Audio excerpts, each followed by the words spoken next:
When you're dealing with a conflict, your spouse is talking, put yourself in their shoes. Try to look at the world through their eyes. Don't sit there and reload your guns, they're wrong on this and wrong on that. Try to understand why they're thinking what they think and why they're feeling what they feel. And when they get through, say to them, I think I'm understanding what you're saying. It's making sense to me. Wow, now you're not an enemy, you're a friend.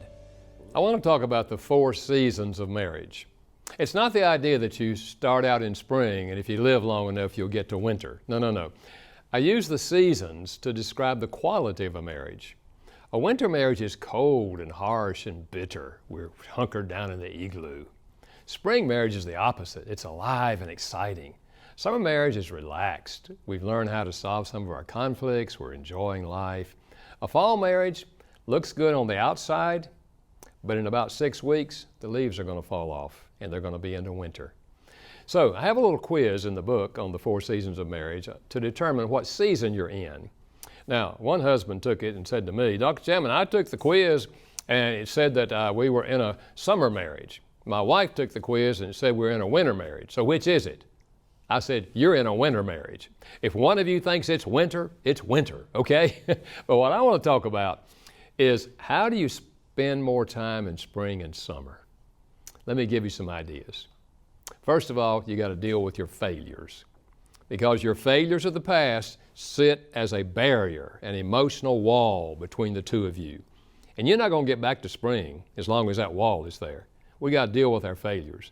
Learn how to apologize for the past, learn how to forgive each other. Then we got to choose a positive attitude, because in a winter marriage, you've got a negative attitude. You're just trying to stay out of each other's way. You don't want to get into another argument, so you're just living separate lives.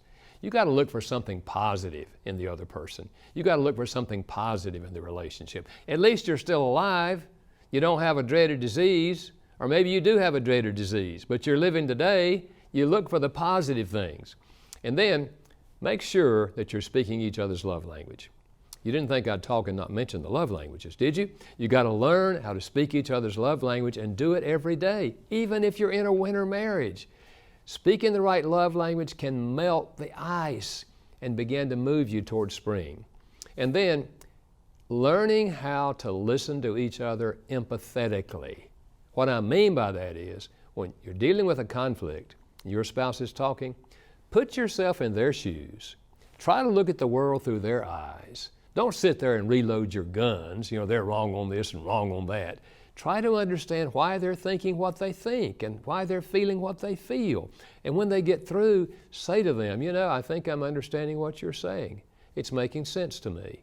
Wow, now you're not an enemy, you're a friend. Learning to listen empathetically is extremely important if you're going to get back to spring and summer. And then discover the joy of helping your spouse succeed.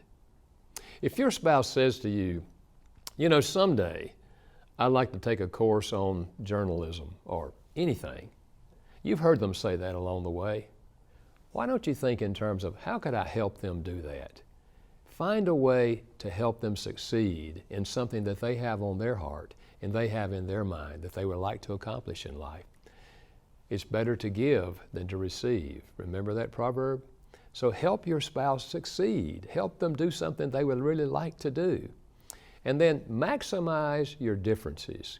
Certainly you have lots of differences, but see them as assets, not as liabilities. My wife and many other people, she doesn't know how to keep up with car keys. The most common thing she says is, where are my keys? Folks, some people are not wired to keep up with car keys. But I am wired to keep up with car keys. Isn't it good she married me? Because I can find her keys. So you look for ways to maximize those things. One of you is a planner. You plan everything far ahead, make sure it's all working right and you get it all. And the other person is spontaneous.